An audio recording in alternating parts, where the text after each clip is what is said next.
Queridos amigos de Ideal Espírita, exoramos as bênçãos de Jesus, o amigo incondicional das nossas vidas. Desde quando começou na terra o serviço de adoração a Deus?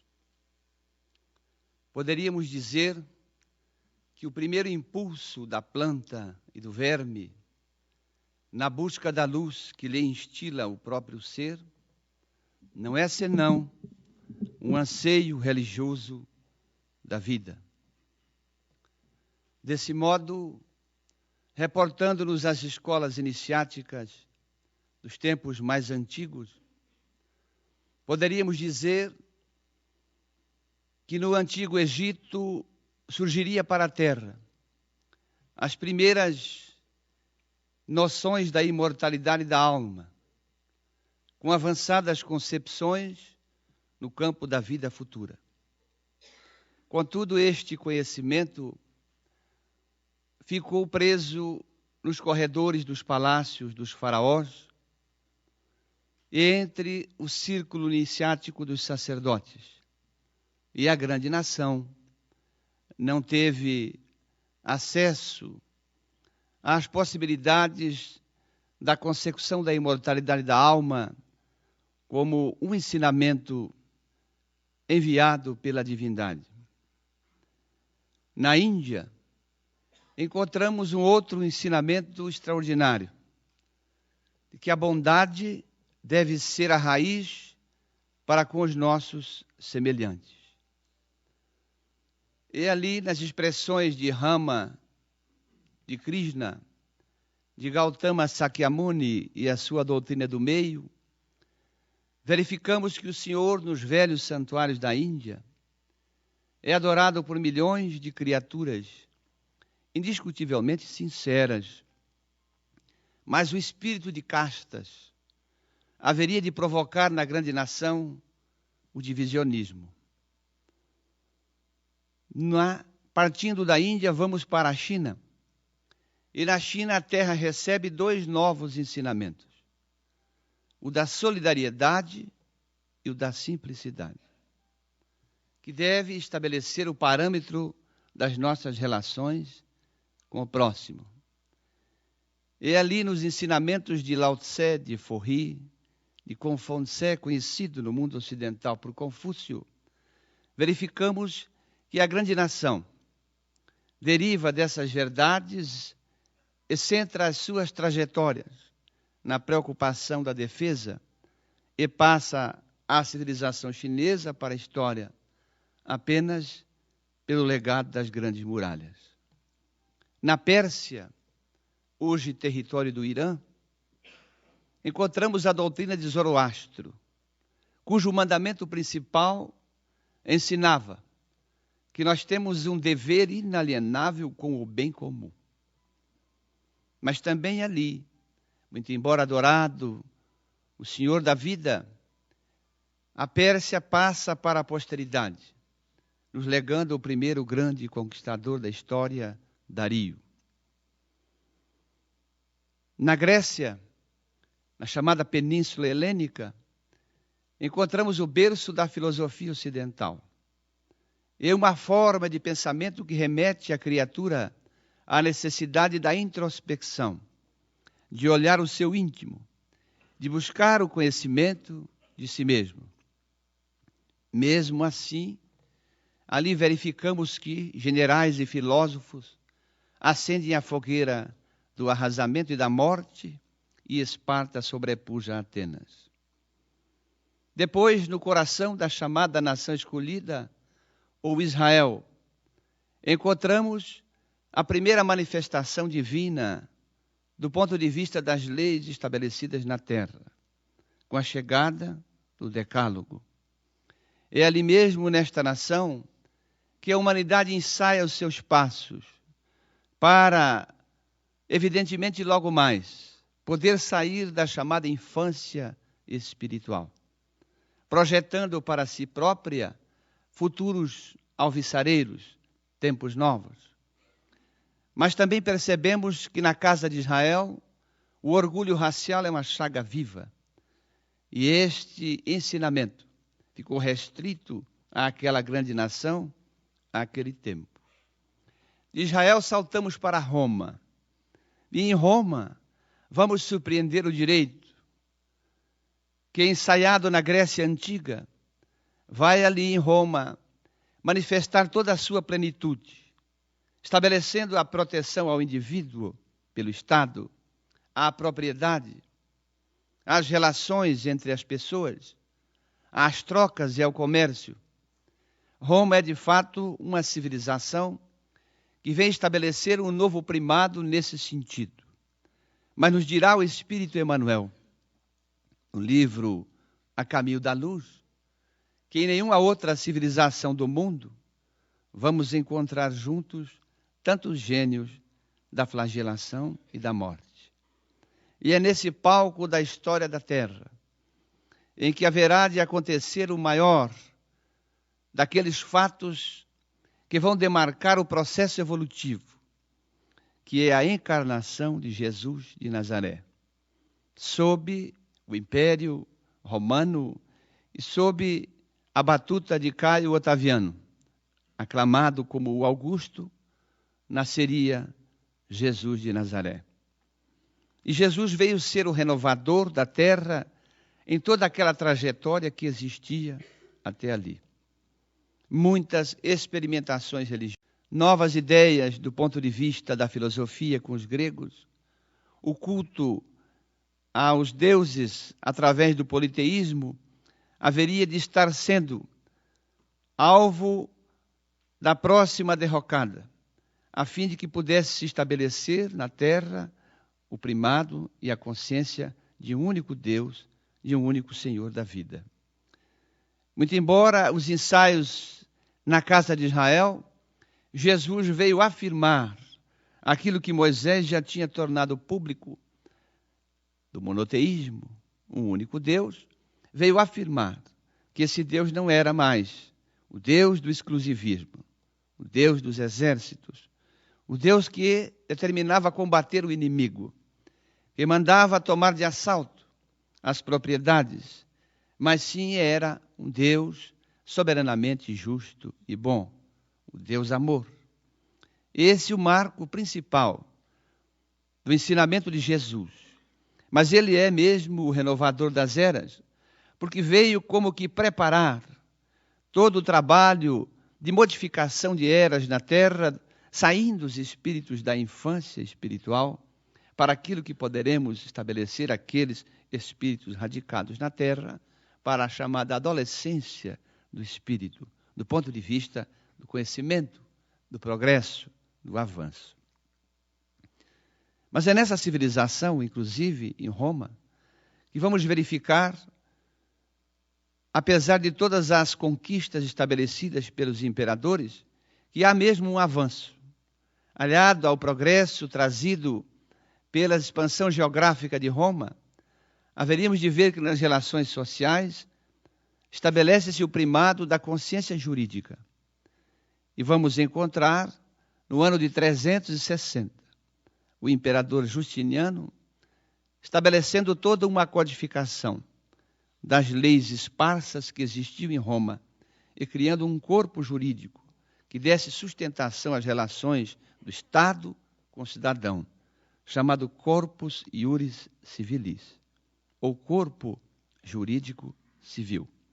Mas antes que isso acontecesse, a história da Terra há de nos mostrar que Roma, para que se estabelecesse os ensinamentos de Jesus, haveria de sofrer na própria pele as dificuldades da sua grande nação. E foi previsto no mundo espiritual a queda do Império Romano, a fim de que essas ideias de Jesus, abafadas pelos imperadores e mesmo por aqueles seus irmãos da casa de Israel, não perecessem. E Roma se encontra dividida em certo momento da história, mais precisamente no século II. E está ali uma divisão no império, formando uma tetrarquia. 4 impérios, 4 imperadores. E o tempo prosseguindo, o imperador da Roma do Oriente, Constâncio Cloro, tem um sonho, uma inspiração de reunificar o império, a fim que se estabelecesse ali, através dessa projeção, fatos futuros que inegavelmente viriam modificar a história da Terra. E encetou essa campanha de reunificação. Contudo, adoentado, abdicou do trono e assumiu seu filho Constantino. Constantino prossegue a campanha do pai e reunifica o império, batendo a Roma ocidental, penetrando a cidade de Roma vitorioso, batendo o imperador Maxêncio. Era Constantino, assumindo o trono do pai, o imperador do Império Bizantino, cuja capital, Bizâncio, chamada Roma do Oriente. E ali estava, sob a sua tutela, os novos seguidores da mensagem nova de Jesus. E bem assim, aqueles defensores da lei antiga da casa de Israel. E ele permitiu que os cristãos, seguidores da Boa Nova, combatessem ao seu lado para reunificar o império. E com essa ação, Constantino, quando penetra a cidade de Roma, baixa um édito, uma circular, concedendo aos cristãos, os seguidores de Jesus de Nazaré, a possibilidade de professar a sua crença livremente. Porque até ali eles eram perseguidos e não podiam fazê-lo. Com essa ação de Constantino, percebe-se que haverá novos ares na história da terra, na história da religião e na própria história do homem. Porque os cristãos agora podem estudar as orientações de Jesus, deixadas aqui já existindo naquele tempo, as anotações dos chamados 4 evangelistas, ou os 4 evangelhos, para poder, nesse sentido da Boa Nova, direcionar-se para um novo horizonte, para novas etapas da sua existência. Mas, apesar de toda essa ideia, as dificuldades sempre apareceriam.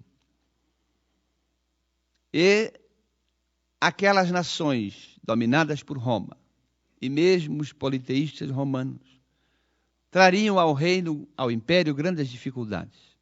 A maioria versados, como dissemos há pouco, na crença politeísta. Estabeleceu-se uma certa balbúrdia, e foi Constantino obrigado a estabelecer um consenso sob esse ponto de vista, sob essas visões. E houve por criar uma conciliação nesses fatos do império. Muito embora já houvera acontecido alguns pequenos concílios, assim chamados, ele vai convocar o concílio de Niceia, a fim de que se possa sentar à mesa os representantes das mais variadas religiões. Porque Roma era assim, permitia aos povos dominados continuar professando as suas próprias crenças. E ali nos dirá o Wallace Leal Rodrigues, no livro A Esquina de Pedra. E também nos dirá o Espírito Emmanuel no livro A Caminho da Luz. Reuniram-se 300 representantes, chamados bispos, dessas mais diferentes vertentes religiosas, para estabelecer uma concórdia, uma conciliação. E será esse fato a pedra de lançamento, e aqui fazemos um registro, que não é crítica, é um apontamento histórico, da Igreja Católica e Apostólica de Roma.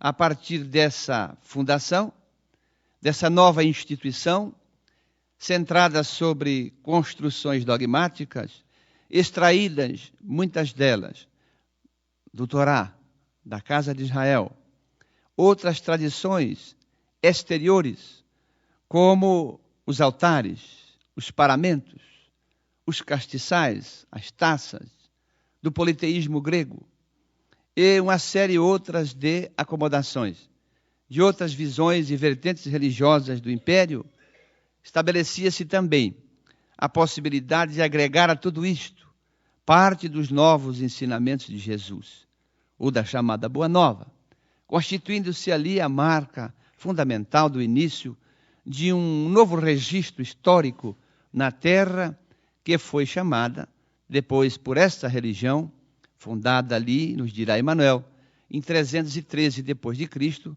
chamada a Bíblia Sagrada. Antes não existia, trazendo ali excertos de todas essas vertentes religiosas antigas, compondo o Velho Testamento. E agora, parte dos ensinamentos de Jesus, compondo o chamado Novo Testamento. E dogmas foram se institucionalizando nessa nova vertente, criando o seu primeiro próprio dogma. E o que é um dogma?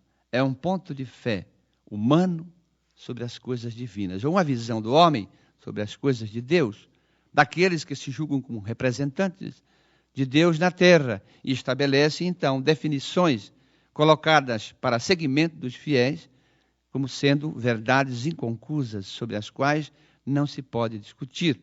Então, e o primeiro dogma é o dogma de que Jesus é o menino Deus encarnado na terra. Jesus, portanto, é Deus. Com cujo dogma, grande parte da humanidade não concordou, e não concordava e não concorda. É que também nós, espíritas, não seguimos. Porque para nós Jesus é filho, é nosso irmão. E no Novo Testamento encontramos 47 referências de Jesus ao seu Pai e ao nosso Pai, que é Deus. Mas a realidade é que, prosseguindo nesse processo agora de ensaio na adolescência espiritual, Roma vai declarar o cristianismo, agora a religião católica romana, em 381 depois de Cristo, quando o imperador é Teodósio, como sendo a religião oficial do Estado romano. A partir disto, as consciências do mundo ocidental se guiavam por essa vertente agora, formada e centrada neste livro, que iria sendo acoplado com muitas outras inovações dogmáticas a partir dos concílios que iriam se sucedendo ao longo do tempo. E temos que dar alguns saltos para projetar essa nossa vertente da busca que o homem sempre estabeleceu na Terra pelo conhecimento, no processo evolutivo, até que ele possa ensaiar os passos para a sua regeneração que faz nos tempos odiernos.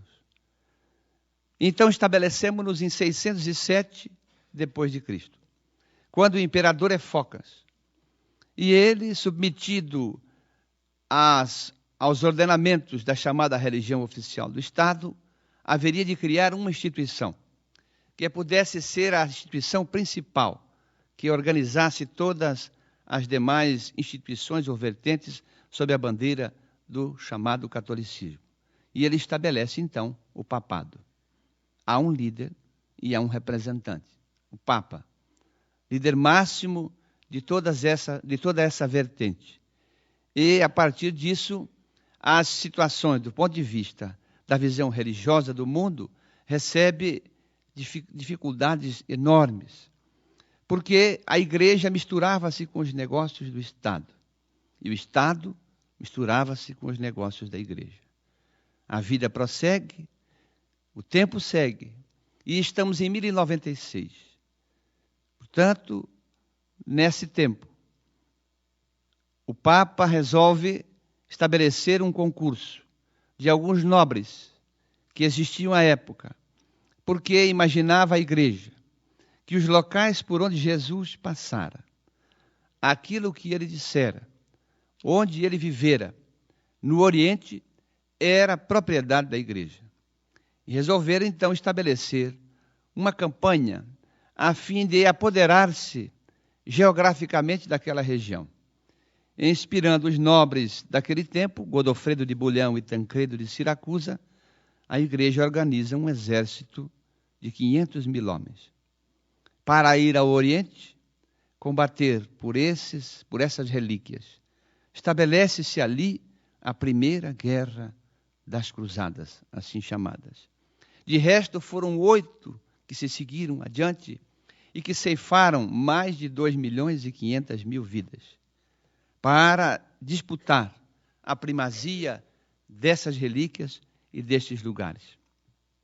Penetrando o Oriente, partindo da Península Ocidental, justamente da Península Helênica, essa nova força sobrepuja, inclusive, os próprios seguidores de Jesus da Grécia Antiga, a fim de ali fazer uma ponte para o Oriente, e acabam dominando até os templos cristãos da Grécia Antiga.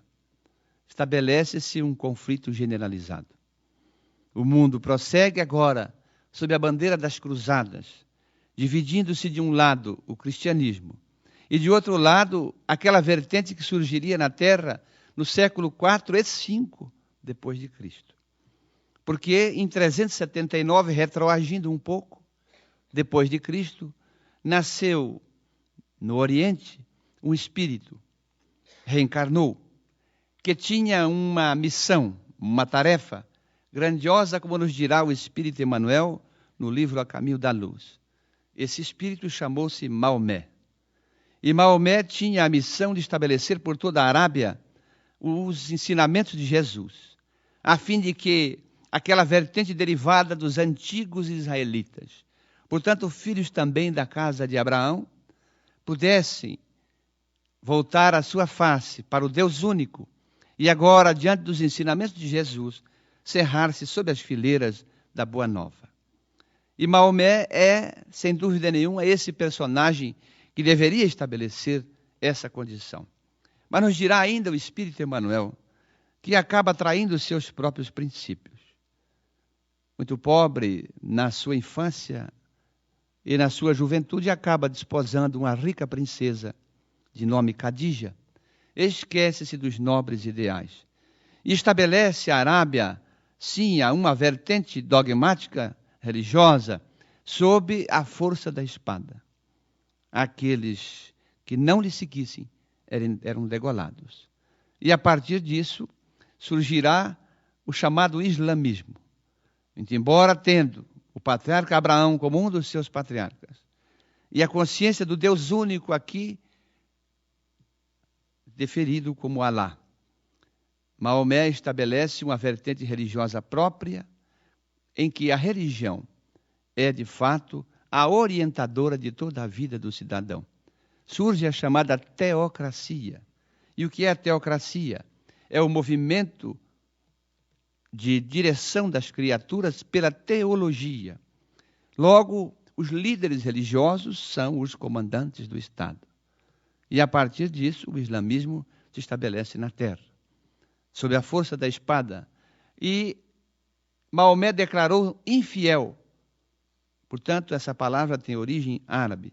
Toda aquela criatura que não seguisse os seus ensinamentos agora, sob a ótica do comando central da religião. Mas voltando ao nosso século em que falávamos das cruzadas. De fato, o território onde se fora combater era o território daquela religião, daquela vertente religiosa agora organizada, chamada de islamismo ou islã, através daquelas criaturas que se indispuseram contra aquele estado de coisas e as cruzadas foram sangrentas. Prosseguimos no tempo e estamos então no século XIII, e a igreja, percebendo as dificuldades que tinha tido já no Oriente, e mesmo assim as dificuldades que existiam na sua propriedade, na sua gente, no Ocidente, percebia avanços internamente, no sentido de que houveram criaturas que começavam a falar contra a chamada teologia católica, contra a chamada Bíblia. Eram espíritos inspirados, que tinham inspirações variadas do mundo espiritual, a fim de que trouxessem novas verdades, novas vertentes, e mostrasse que Deus não quer a guerra, não quer a morte do pecador. A partir disso, verificamos que a igreja se fecha ainda mais, porque Roma já tinha sido loteada pelos povos bárbaros, que invadiram e dissiparam Roma. Os godos, os astrogodos, os visigodos, Átila, o rei dos hunos, o chamado flagelo dos deuses, invadiu a Gália, sobrepujou parte do Império Romano, E a igreja fez um movimento de catequese desses povos bárbaros, centrando ali a sua preocupação de continuar o comando da política pela religião, o que não era diferente do Islã que tinha surgido no Oriente. A partir disto, verificamos que a preocupação da igreja é cada vez mais, isto é registro histórico, até porque eu fui católico, faço esse registro com muita honra, não estamos aqui estabelecendo críticas por meras críticas. E a partir disso a igreja se organiza como um instituto poderoso. E os reis, os imperadores, aqueles que comandavam, deviam ajoelhar-se diante de Roma, estabelecendo dogmas, inclusive, que tinham o objetivo de submeter o poder. Uma das construções dogmáticas que haveria de surgir no século XI foi a confissão auricular. A partir desse dogma, permitindo ao sacerdote, ao bispo, que seja o representante de Deus na terra e perdoe o pecado das criaturas, ajoelhavam-se nos confessionários. Os nobres, os fidalgos, os reis, os imperadores, e confessavam as suas culpas e as suas dificuldades, que não eram, evidentemente, alvo somente da chamada liberação dos chamados pecados por esses representantes, mas eram essas narrativas, essas confidências, alvo da malícia e das intrigas que se estabeleciam do ponto de vista religioso para o domínio do poder, da mente das criaturas. Infelizmente, nos dirá isto o Espírito Emmanuel. A partir disto, verificamos que a igreja, temendo que todo esse instituto pudesse falecer, e as ideias que surgiam de várias mentes, de várias cabeças, resolve o Papa agora, Gregório IX, em 1231, estabelecer um tribunal, a fim de que todas esses apontamentos, essas inspirações, essas descobertas, entre aspas, que iam surgindo em todo o solo de Roma, em todo o solo daquelas vertentes que se guiavam pelo cristianismo, pudessem, de fato, não prejudicar a igreja. Criou-se um tribunal, o chamado Tribunal do Santo Ofício, ou a Inquisição, para combater as heresias, combater os hereges. Aqueles que ousavam falar contra a religião eram hereges. Se surgisse um pensamento novo, contrário às chamadas Escrituras, ou a Bíblia Sagrada, assim chamada, eram hereges. E verificamos ao longo da trajetória do homem quantos espíritos de escola, com tarefas e missões extraordinárias, para até mostrar à igreja um outro lado, uma vertente que ela estava esquecendo, vieram para a terra. Muitos deles foram presos, julgados por este tribunal, queimados na fogueira da Inquisição, quando não os seus bens confiscados, transferidos à igreja e torturados nos calabouços. É assim que verificamos que surgiria na Itália, apenas a título de registro, numa região muito pobre, chamada Umbria, um espírito que veio para a terra com uma missão valiosíssima. Nos dirá o Espírito Emmanuel classicamente, veio para mostrar à igreja uma face que ela houvera esquecido. Esse espírito chamou-se Francesco Bernardone. E a partir da sua tarefa, do seu trabalho, objetivava mostrar à igreja a necessidade de voltar a face para a caridade, para o bem das criaturas. E Francisco de Assis é esse espírito luminar que veio tentar mostrar à igreja essa face do amor, esquecida por esses negócios do Estado. Fundou uma ordem que atingira 200.000 franciscanos. E inclusive esteve no Oriente para pacificar, tentar pacificar na Terceira Cruzada, entrevistando-se inclusive com o representante do Islã, o Moro Saladino, a fim de que pudesse estabelecer-se a paz. E vai inclusive a Roma, submete-se à igreja, não é um revolucionário, é apenas uma criatura que quer submeter-se à igreja, mas mostrar à igreja uma nova visão. E consegue, inclusive, que o Papa referende a sua ordem. Mas a igreja, nos dirá Emmanuel ainda, parece que não entendeu que a lição lhe dizia respeito. Porque esse tribunal vai adensar sobre a terra 300 anos de páginas negras e de dores. A Inquisição estendeu os seus tentáculos em vários campos, inclusive no Brasil, onde houve também a Inquisição Católica. E esses fatos são importantes, porque pretendeu-se amordaçar as ideias novas. E o homem se debate nessa adolescência com muitas dificuldades para continuar o seu progresso. Mas o mundo espiritual, sempre atento, organiza-se de uma forma perfeita. E essas dificuldades teriam que ser superadas. E prevê-se então a organização das nações no mundo espiritual. É preciso que aconteça uma modificação de eras.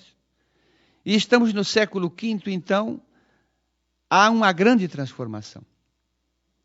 Porque em 1453, o Império Otomano tomou a cidade de Constantinopla, o último reduto do Império Romano. E a partir dali, se estabelece na Terra o fim da chamada Era Medieval. A Era da guerra pela guerra, da espada, do sangue, do poder, dos escudos, parece que estava ali, sendo colocada de lado. E é mesmo considerado o fim da Era Medieval, e se inicia na Terra uma nova era, um novo período, que já aprendemos nos bancos de escola, chamada Era do Renascimento, a Renascença. E a Renascença tem que se estabelecer em todos os quadrantes, não só na religião, mas também nas organizações políticas e sociais. E as grandes nações se organizam. Já existia a partir de 1238, antes da queda do Império tomado pelos turcos, esse ensaio de organização.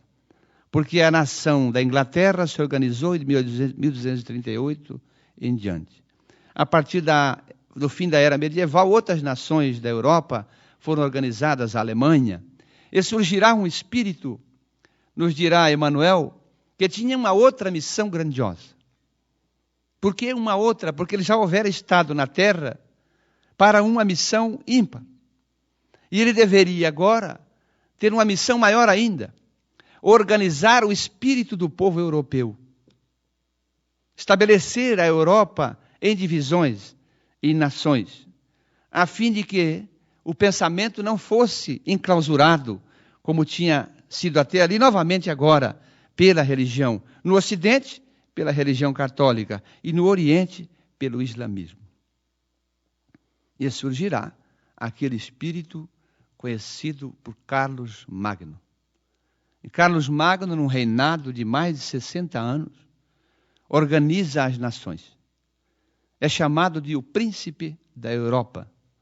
E quando ele está em Roma, e é sagrado, não por imposição, mas por pedido dos romanos, como imperador de Roma também, ele que começa a organizar a Europa a partir do território depois conhecido como a França, ele olhando para aquela catedral, que já existia, haveria de dizer, segundo o Espírito Emmanuel, ao receber a coroa de imperador romano, eu já estive aqui antes.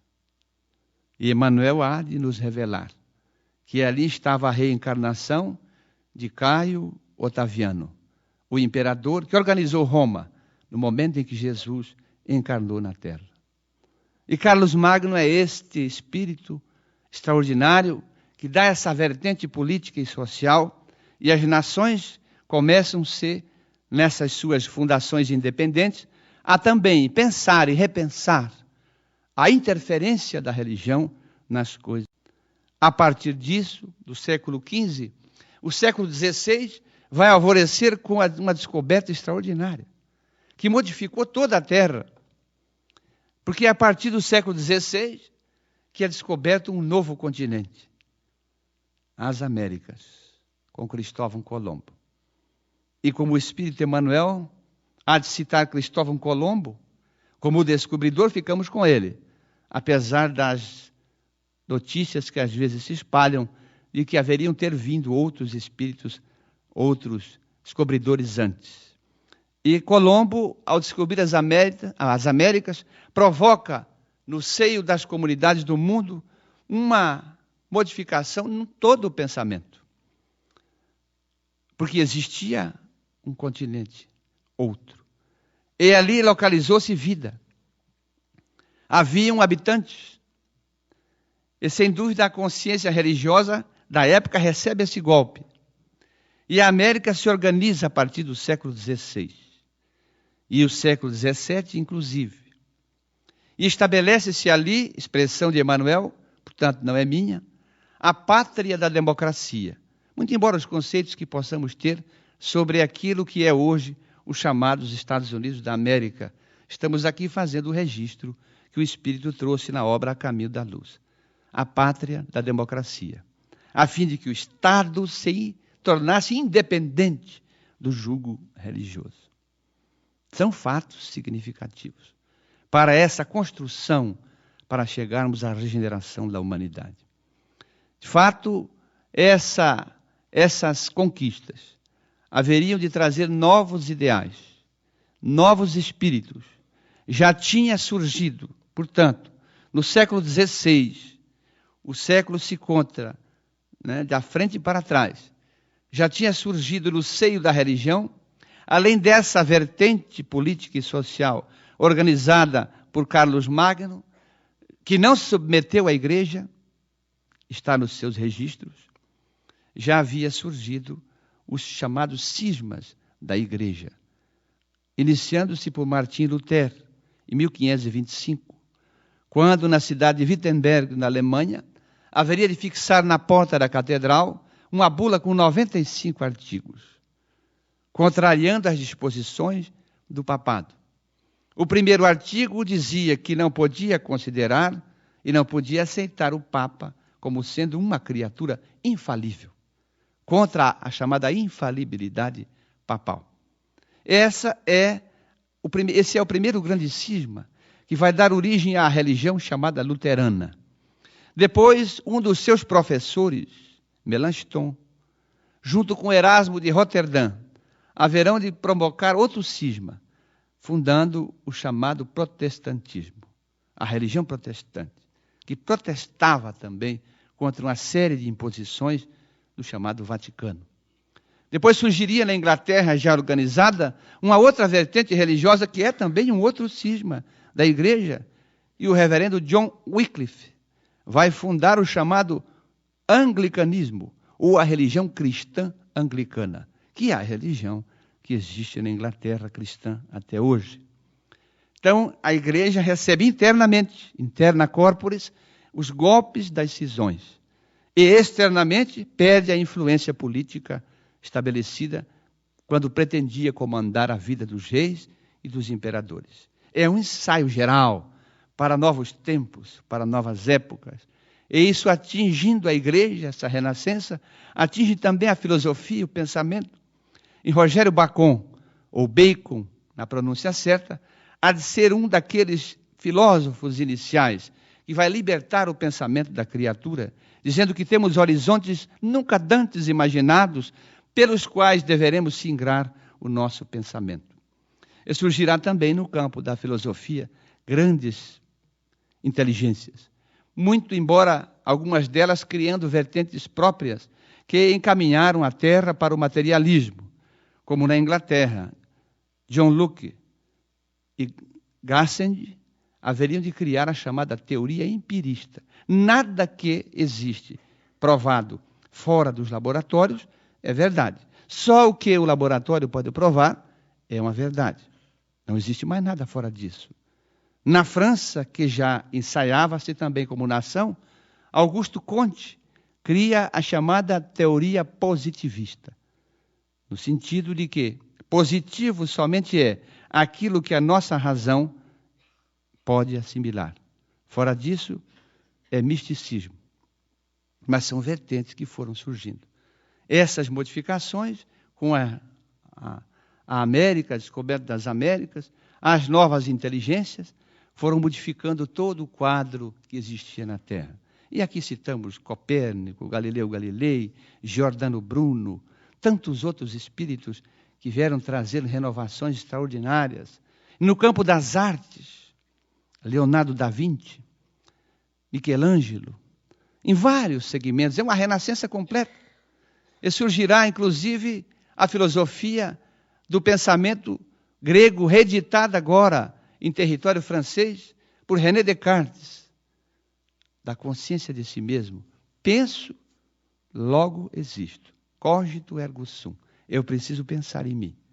É uma maneira nova de ver as coisas.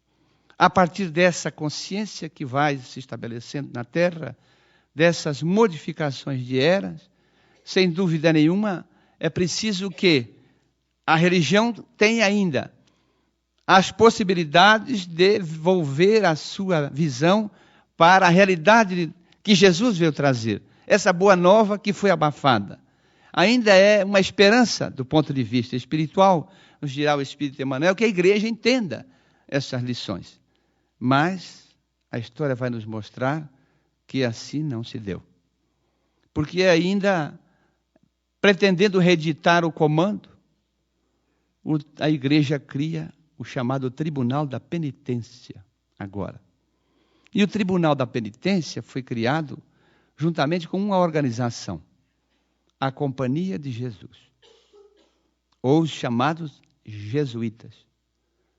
E a Companhia de Jesus e o Tribunal da Penitência é uma espécie de reedição do Tribunal da Inquisição.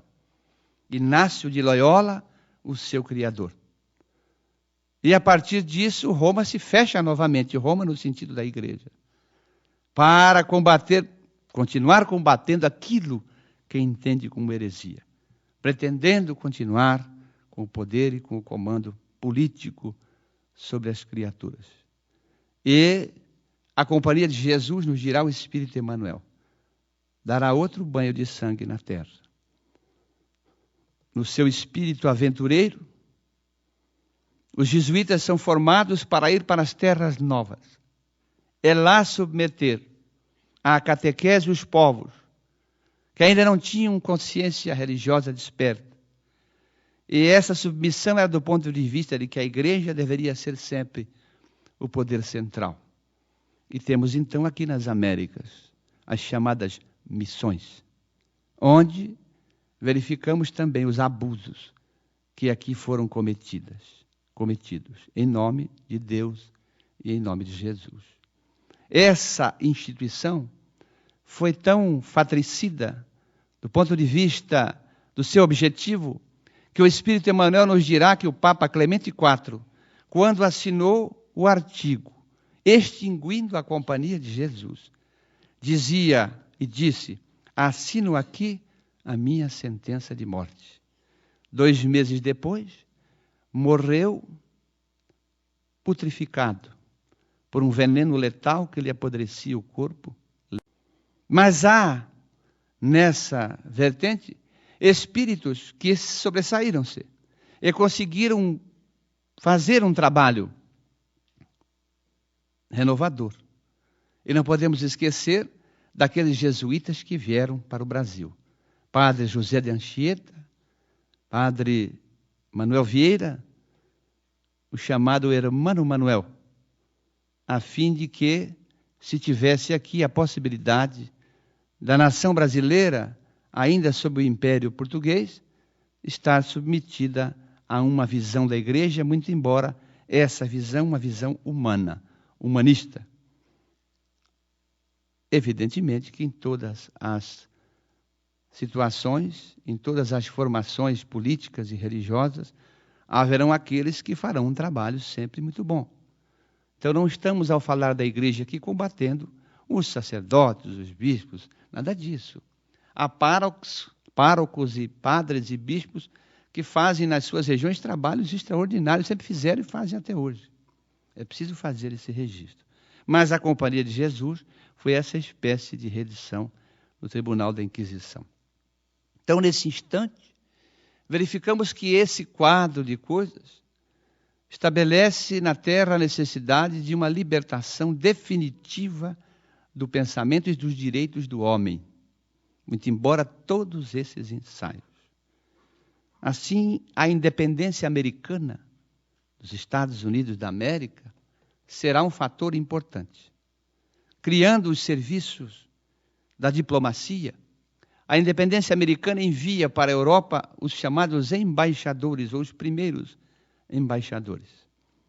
E um deles, designado para a França, embaixador dos Estados Unidos, é um espírito extraordinário, que traz ao espírito francês essa necessidade, esse anseio de libertação submetido ao absolutismo dos reis. E Benjamin Franklin é esse embaixador amado, tão amado na França, que ele é muito mais reconhecido na França, ainda nos dias de hoje, como nos Estados Unidos da América. Mas trouxe ao solo francês as ideias de libertação das Américas que tinham se libertado do jugo inglês e da república, da democracia. E inspirado nessas visões da América, o povo oprimido pelo feudalismo na França, os senhores da gleba, que eram os donos da propriedade, os demais só lhes serviam, pelo absolutismo dos reis, resolve então em Paris reunir os estados da nação e transformar aquela reunião numa Assembleia Geral, chamada Assembleia Geral Constituinte. E ali explode a chamada Revolução Francesa, 1789. No território da França, que ensaiava os passos para uma missão futura, estabelecia-se ali a queda do rei, a queda da chamada Bastilha, o reduto, aonde moravam os reis. E o povo toma o chamado poder político. Mas assim sempre há aqueles exageros, e verificamos que o povo acaba exagerando em si próprio. Os líderes da Revolução, Marat, Danton, Robespierre, acabam criando a guilhotina, e a França recebe um banho de sangue. Mas eles próprios acabarão depois por ser guilhotinados. E surgirá um espírito que reencarnou numa possessão francesa, e nos dirá o Espírito Emmanuel na mesma obra A Caminho da Luz, que tem uma tarefa muito grande: reorganizar a França depois daquela revolução. Nascido na Córcega, esse soldado inscrito no exército, Napoleão Bonaparte, tem essa tarefa grandiosa, reorganizar politicamente a França. Assim ele conseguiu. Ele fez a reorganização da França. Mas foi além. Estabeleceu um sonho imaginário de conquistas, de novas conquistas, de expandir o território francês. Parece que aquilo estava dentro do seu espírito. Essa necessidade de domínio, de dominar os povos. Estabeleceu campanhas mais variadas no campo das guerras.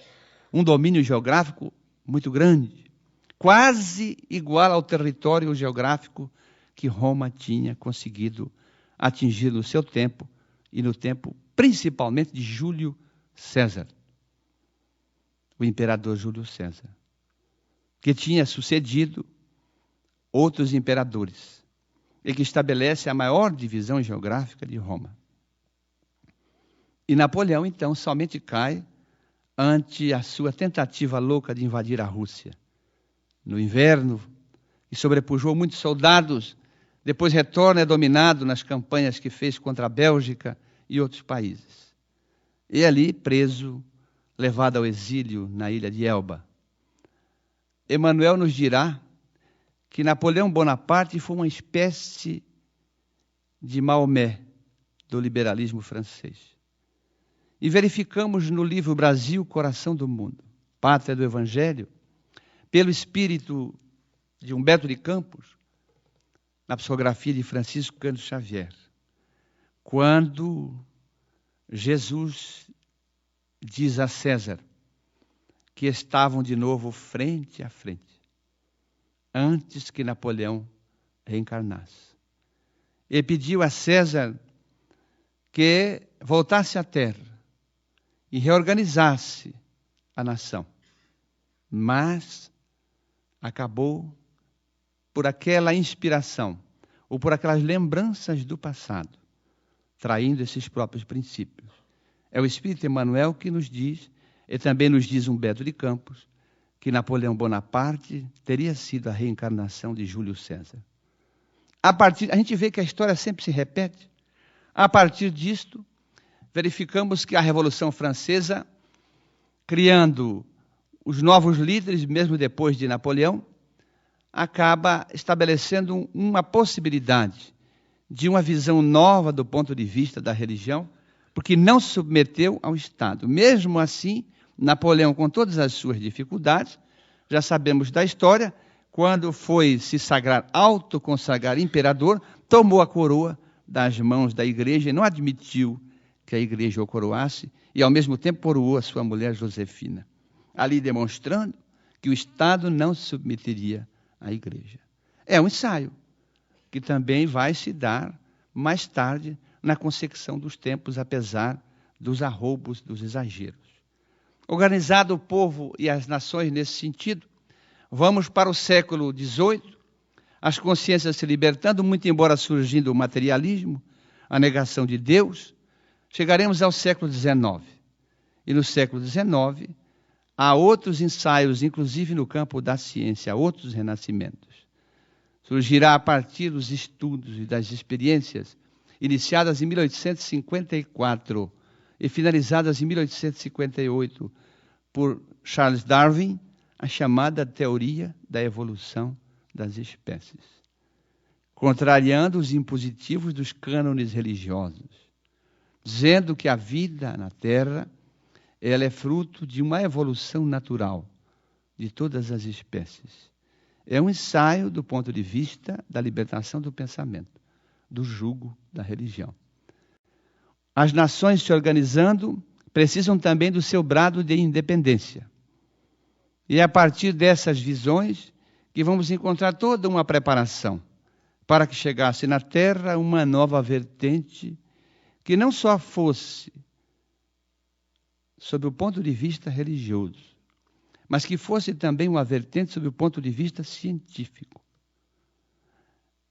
Mais ainda, que fosse uma vertente religiosa que englobasse o ponto de vista filosófico do pensamento.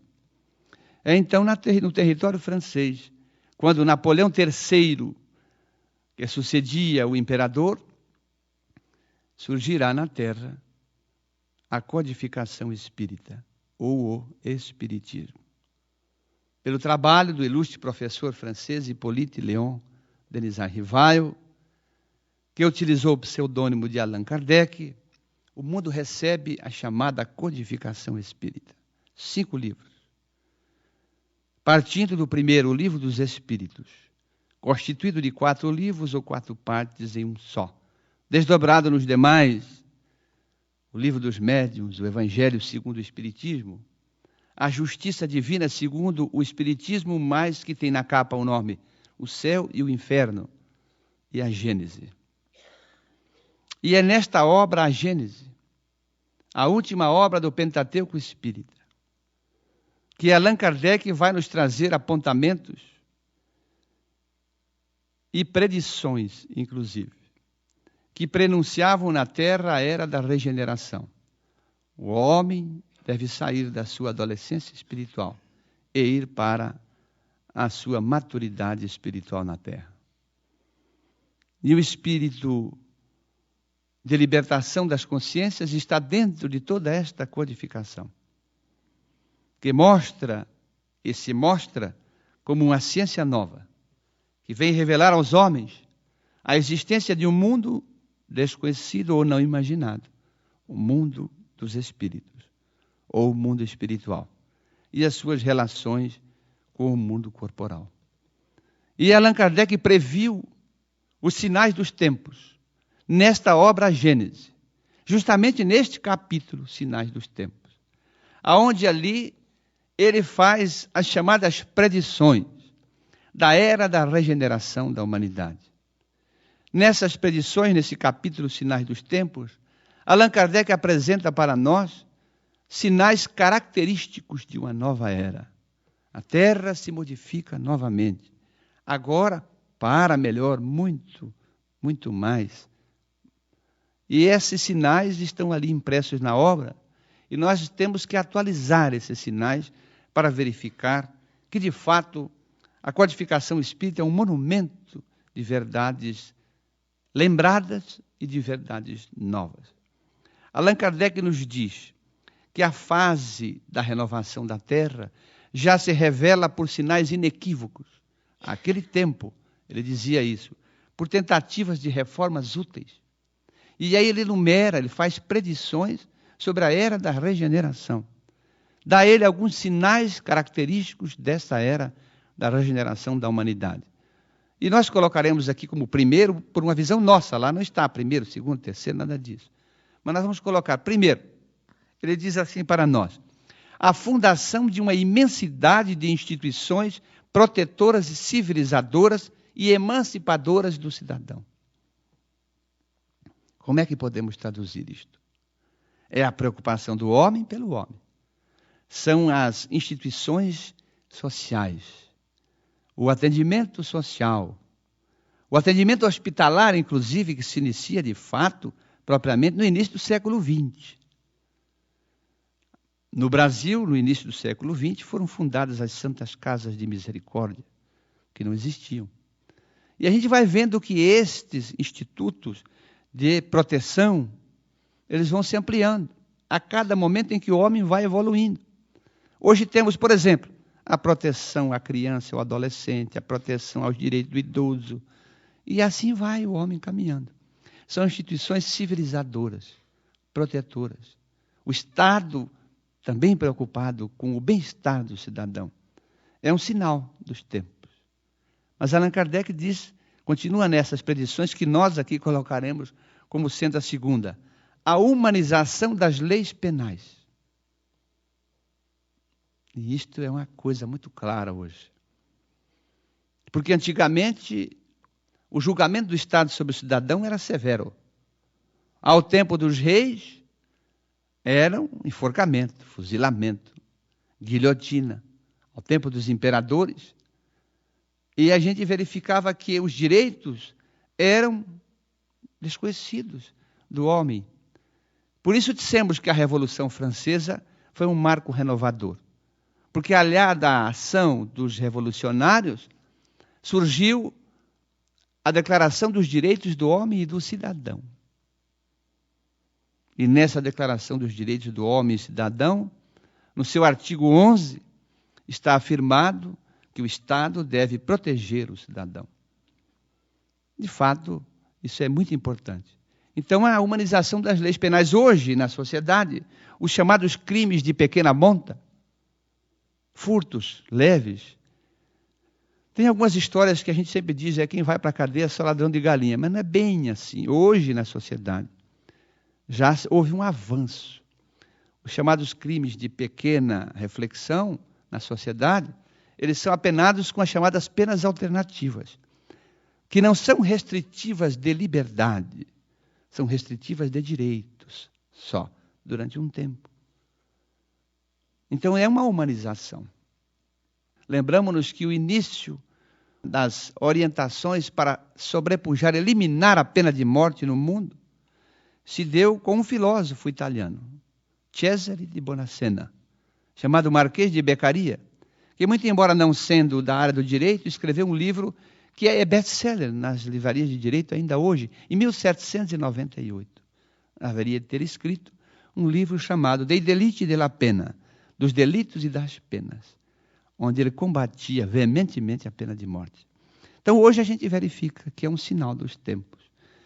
E teremos como terceiro aqui, a uniformidade, está lá escrita assim, na Gênese, a uniformidade e facilidade dos meios de realizarem as suas transações, suprimindo as barreiras que os separavam, os povos.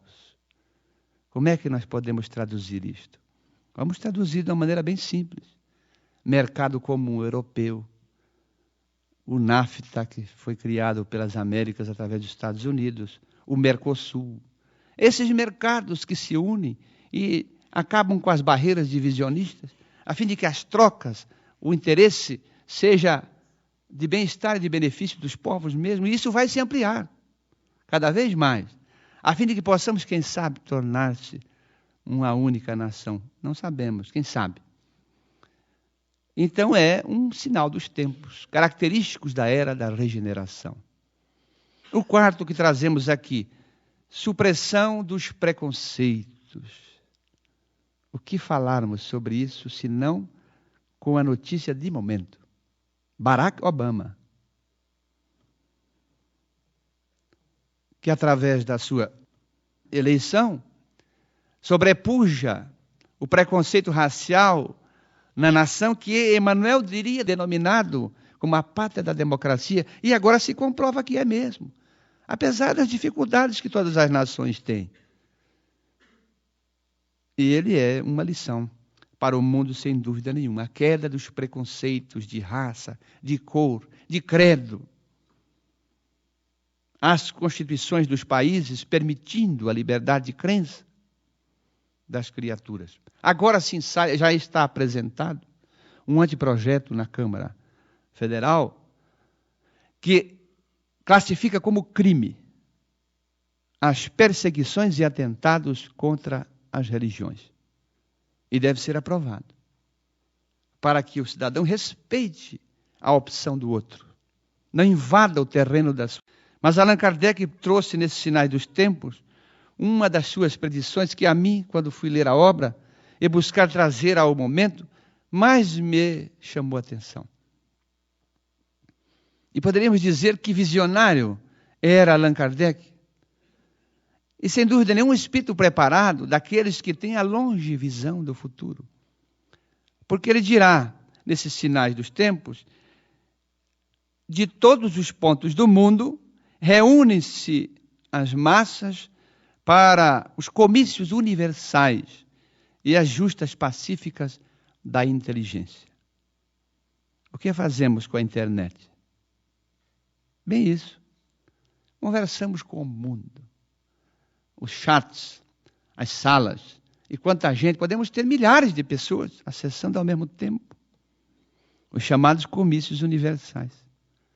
Falamos com o mundo inteiro, com o Japão, hoje, com a China, com todo lugar. Os que me conhecem sabem que às vezes eu gosto de falar uma palavra aqui, é porque eu sou egresso dessa cidade, com o Cruzeiro do Oeste, naquele momento, se quisermos, né?